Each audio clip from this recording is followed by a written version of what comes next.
Hello everyone and welcome back to my channel. My name is Jade and today I am doing a 2019 reading survey to just kind of go over my reading of 2019.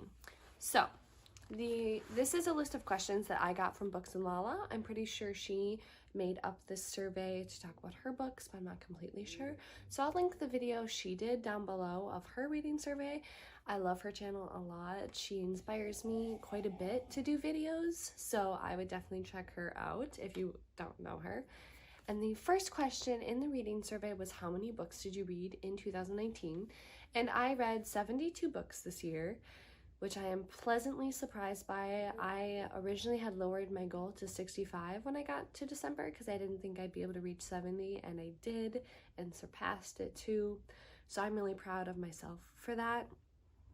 I ended up reading like 16, 17 books in December, which is the best reading I've had in I don't even know how long. So that was really cool for me and I'm really proud of that. The next question is, what's your most read genre of the year? And for me, that's most definitely fantasy. Almost all the books I read are fantasy. I do think it would be cool to almost like make a spreadsheet for myself for the information of books, because Books and Lala does it and she gets really in depth and I really liked it. Like specifically does like pie charts to talk about every single genre of the books she read and things like that, like page counts, average star rating. I think that would be kind of fun to do, so I might look into trying to do that, but I've never done that before, so I don't want to for sure say that I'll be successful with my endeavor for doing that. That's just an idea I have. So the next question is your favorite book of the year. And for me, that is The Tyrant's Tomb by Rick Riordan. I've talked about it a lot recently. This is my favorite author and this is my favorite book I've ever read by him, which is crazy. This follows the events of the Lost Hero series. After the war, Apollo is cast down to Earth as punishment for a role he played in the war. He has no powers. He's just a 16-year-old boy that doesn't even have like good stamina. And he has to go on a bunch of quests to find 5 oracles that have been taken over by a new enemy, while he's also under control of a 10-year-old girl named Meg, who is assisting him in the quests. And you get to see a lot of old characters and also a lot of really awesome new ones, which I really love in this book specifically. And this series talks about a lot of concepts that were never talked about in Rick Riordan's other books. It deals with a lot more hard-hitting stuff. There is deaths in these novels, in this series, which really takes you back. There's a lot of understanding of grief and going through grief and regret. There's a lot of talk about abuse, because Meg suffered quite a bit of abuse from a man who raised her, and also Apollo did from his father. And this book also talks a lot about, and specifically what Apollo did in the past when he was a Greek god and all the messed up stuff he does, and him realizing what he did was not okay, which was a really cool thing to do that I really enjoyed. Really love that. And it's an amazing book that everyone needs to read now. Just saying. The next question after that was your least favorite book of the year. And for this, I picked The Traitor's Game because I read this and I don't remember what it's about. Do not remember a single thing about the book at all. And I think I only read it a few months ago too, like it was not at the beginning of the year. So I picked that for my least favorite book of the year just because it literally made no impression on me at all. So moving on from that is your actually your most disappointing book of the year. So a book that like you either hyped up a lot and let you down, or something that just disappointed you. And for that, I picked The 10th Girl by Sarah Faring because I think this book was so close to being brilliant and could have really been one of my favorite books ever, but it just was so slow in the middle, and then all of a sudden at the end it's like so it does have a really good twist, like something I don't think anyone would have ever expected. It has a really great plot that had so much possibility, and it just was not executed as well as it should have been. It was still good, but it was too slow. And there's a lot about this book that I think could have been so much better. This is about a girl who ends up going to teach at a boarding school all the way at the bottom tip of the continent of South America, to escape prosecution from her own government because her mother was arrested and she knows that she'll be next. And it deals with a mystery at the school because the school was open a long time ago and closed down when everyone died.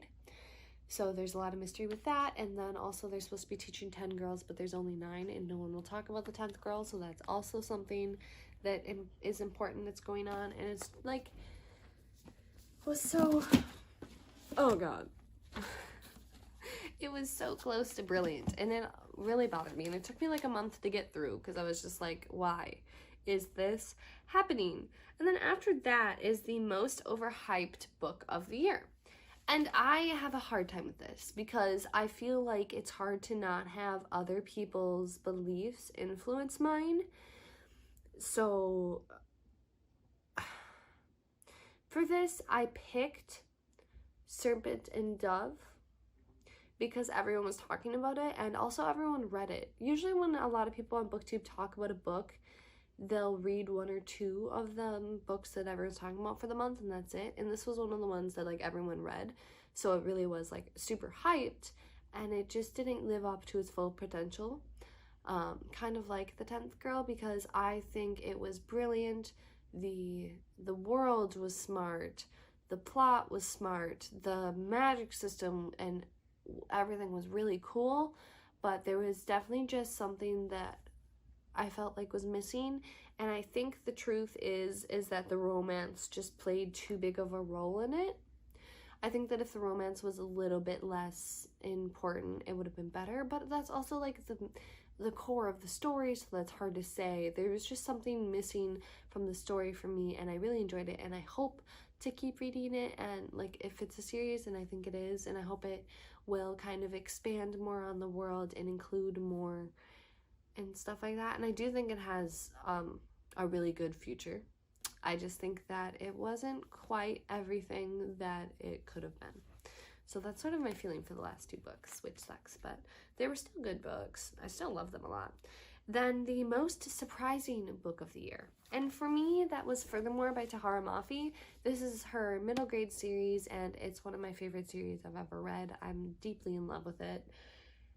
It takes place in this really mystical world where everything's full of light and color, and everyone has one power. And when you are 12, you get to perform your power in front of everyone at this like big fair thing, and you are kind of graded on the usefulness of your power and given a quest that only your power can successfully achieve by the council, and that's really cool.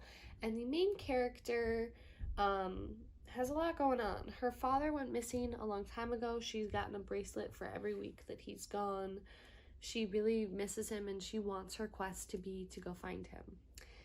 She also deals with a lot of kind of like personal struggles because she lives in a world of color and she's completely white. Her hair is white, her skin is white, her eyes are white. Besides, like, her eyes have a little bit of color, but like she's just extremely white and she feels like she stands out.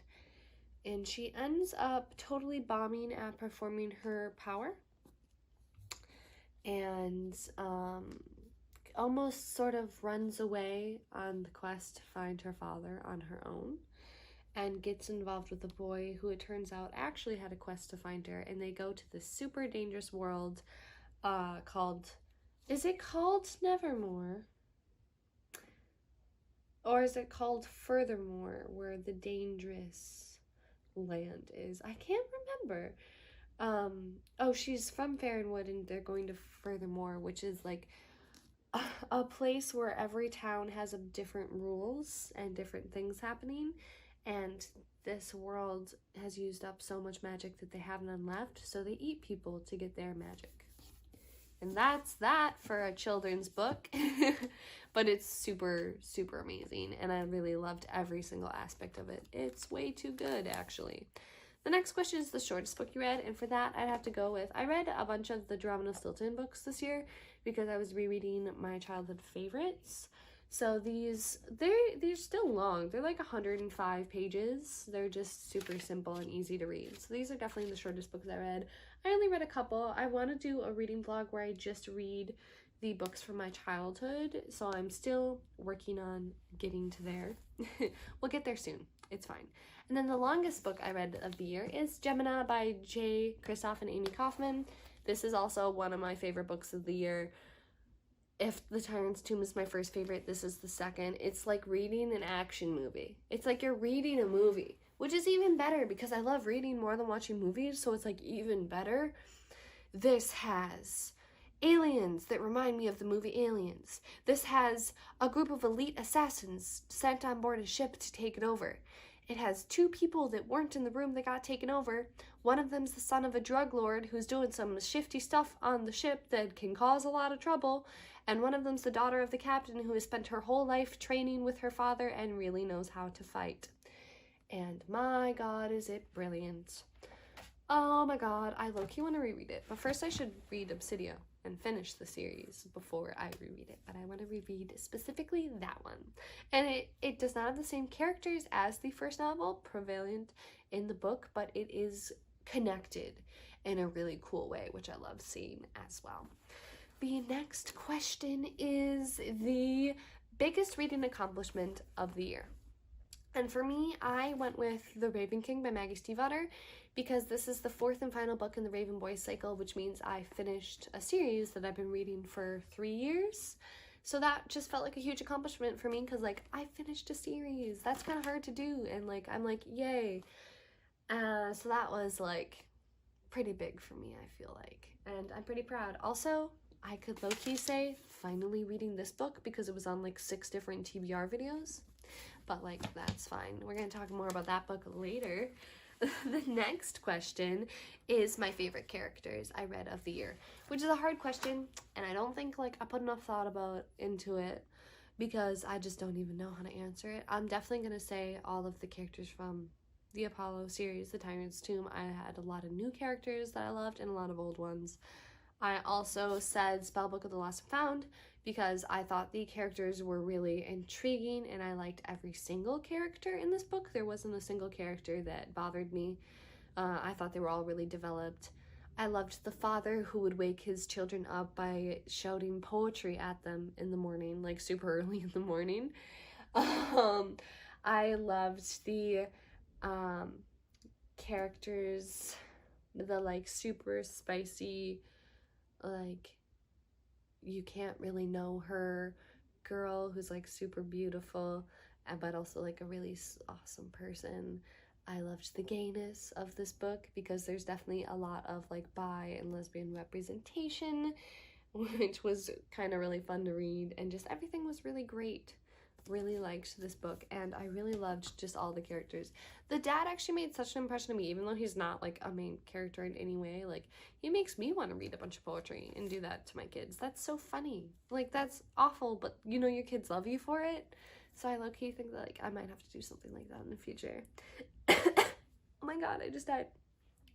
My next question is a book that made you cry, and for that I picked Tyrant's Tomb because I bawled very upset to that book. And I do cry for a lot of books, but because this is a series I've been reading since 5th grade and I'm in my 2nd year of college, I've been with it for forever, and having things happen to characters that I've known for 7-8 years or more is really hard, and I cried a lot and I was really upset. And the next question is book that made you laugh, and for that I went with Nevernight by Jay Kristoff because this is the most brilliant book of all time and it's hilarious. Love the footnotes. The footnotes are what made me laugh. I'm gonna someday reread this book and tab it. My plan originally was to do a reading vlog and tab this book, but that didn't end up happening because I wasn't at a really like inspired time in my life. But if I tabbed this book, I swear to God, it would be so many tabs. This book makes me laugh so much. Oh, there's a gorgeous map in the back. Oh, I didn't know that. I love that. Where's God's grave? This book is about a girl who wants to be a female assassin to get revenge on the people who murdered her family. So she ends up getting to this assassin school, which is not an easy thing to do. That's kind of like a big part of the book, and learning to be an assassin. But it's also very competitive, as only 4 people out of the 30, I think, or like 28 or something like that, will move on to be assassins, and the rest will just be like servants or dead. So you have to not only try to survive, but also find a way to become one of those 4 people out of the like 4 trials that they have. And it's so good, and I just love it so much, and you got to read it. The first chapter is really weird, and I almost had trouble reading the first chapter, so just get past that, and it's beautiful. Nothing's like the first chapter. The first chapter is such a weird choice, but like, okay. And then the last question is the most underhyped book of 2019. That was supposed to be like farther up in the list, but I tried. And for this one, I picked These Witches Don't Burn. This is a book that I'm still currently reading, but I started reading it, and I should have finished it at before midnight, but I got super upset at the plot and put it down and haven't picked it up in 3 days because I was like, you did not just do that. But I think this is one of the best books I read this year. I think it's brilliant. It takes place in Salem, from a family of elemental witches who are just living their life. They have to keep things in secret because no one can find out about them. And the main character just recently broke up with her girlfriend that she'd been with for a long time. And she's still dealing with the breakup, and her girlfriend wants her back. But she knows that she can't. And then she meets a new girl and like is trying to kind of get to know her, but her girlfriend keeps getting in the way. But that's like a small subplot. There's also the fact that their lives are in danger and someone is trying to kill them, and they think that there's a blood witch in town, which is a witch that once they have your blood can control you, and everyone's really afraid of blood witches. And it's just brilliant, and I love the representation because yes, it's so good. But that was all the questions in this video. That was my kind of survey for 2019. You gotta tell me, sort of like, I want to know what you thought the underhyped and overhyped books were of 2019, because those are the questions that I find very difficult to answer. So I'd kind of want to know what you guys think. But I hope you guys liked this video. If you did, leave me a like down below, and I'll see you all in my next one. Bye-bye!